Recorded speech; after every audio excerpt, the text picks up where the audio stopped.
Hey YouTube, Mark Kaufman here, and today I want to do a follow-up on the Benchmade North Fork.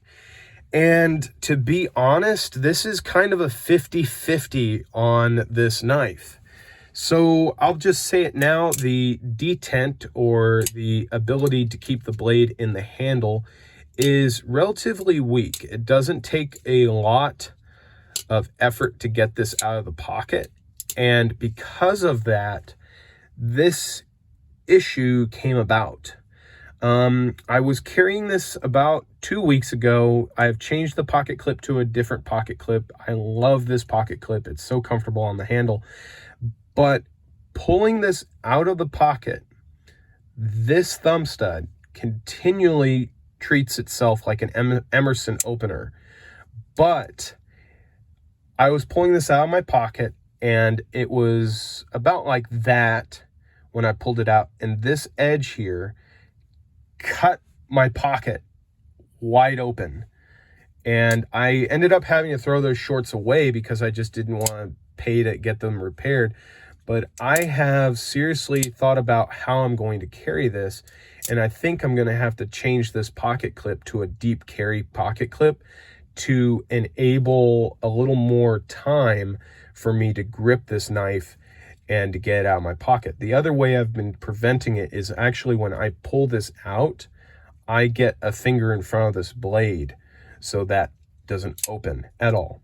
So that's really the main issue I've had with this knife. The other one, and it's not something I can really convey here, but when I have this open, I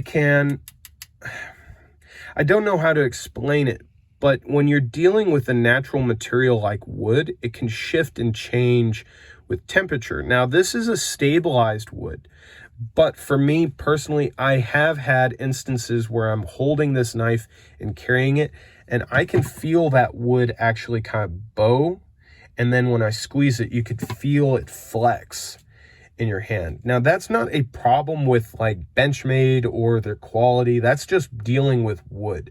Wood likes to change, swell, and expand, and I don't care what you do to it.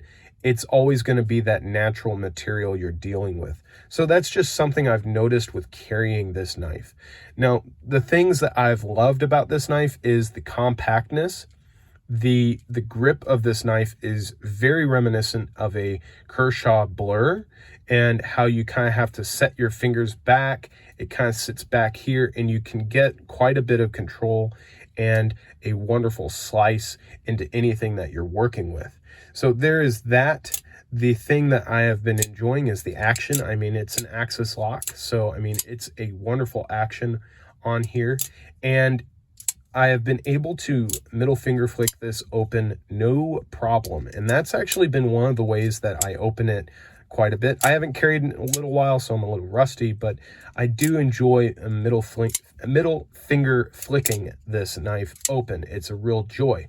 Now, I guess I'm kind of going back to the negative side, but it's not a real bad thing. I mean, a lot of knife companies are doing this now, but I guess they're taking some tips from Spyderco and not putting any Loctite in the pivot, because I was carrying this and I was just fidgeting with it in the car, and I'm like, boy, this action is just getting better and better and better. It's so smooth. It's really flicking out of there. I mean, I was sitting there like, wow, this is really, really getting smooth.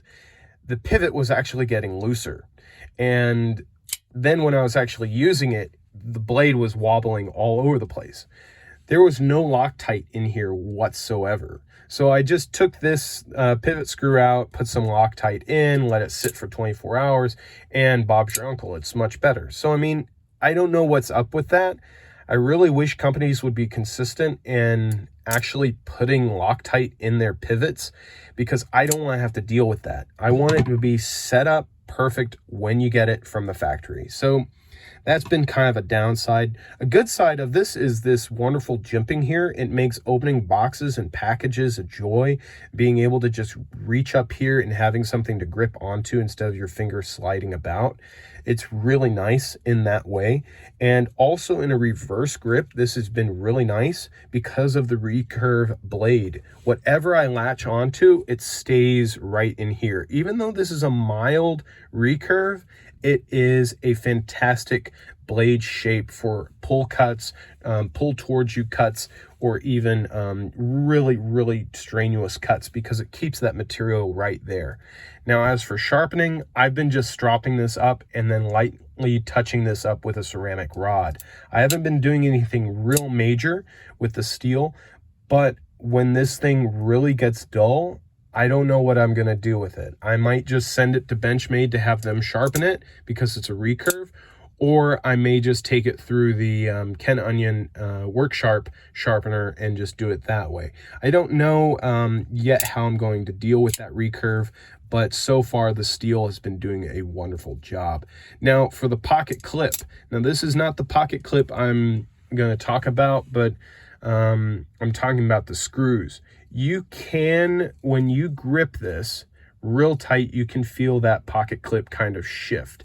Now it's not wiggling back and forth. You can just feel the clip itself shift. And I think really what needs to happen is Benchmade needs to just, I'm talking 0.5 millimeter, just a little bit, thicken up their clips just a little bit. There's great tension in it, but just making it a little heavier duty back here would be a great thing. Now, the other thing I haven't used much yet, and that's the lanyard hole.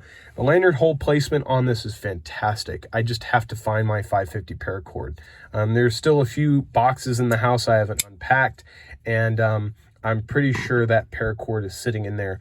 But I think having that paracord will help me grip the knife back here and pulling it out of my pocket, and then preventing that blade to open it out of my pocket.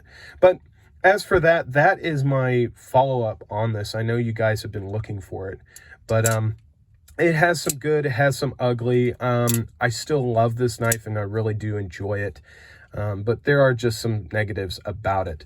And the biggest negative, I think, and this was pointed out by the Dutch Bushcraft knife channel, was when Benchmade does not, now you can see that the blade is locked up, but when the blade has about 2 more millimeters past this lockup, it's a stronger lock interface.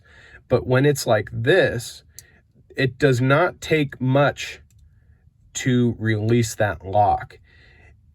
On my Benchmade Super Freak, it actually is a much further stock away from the lock and a much more sure lockup. This is not so sure. For me, it has not unlocked on me, but if you were batoning with this, which they did with, I can't remember which Benchmade it was, but it was another Benchmade, they had the lock fail.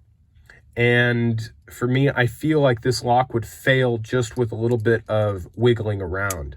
Now, is that a downside in the design? A little bit, yes. I really think Benchmade should just make the extension on that just a little further and you wouldn't even have that problem. But it's something to be aware of. So that is my follow-up. I hope you guys liked it. And until the next video, I'll talk to you later. Bye-bye.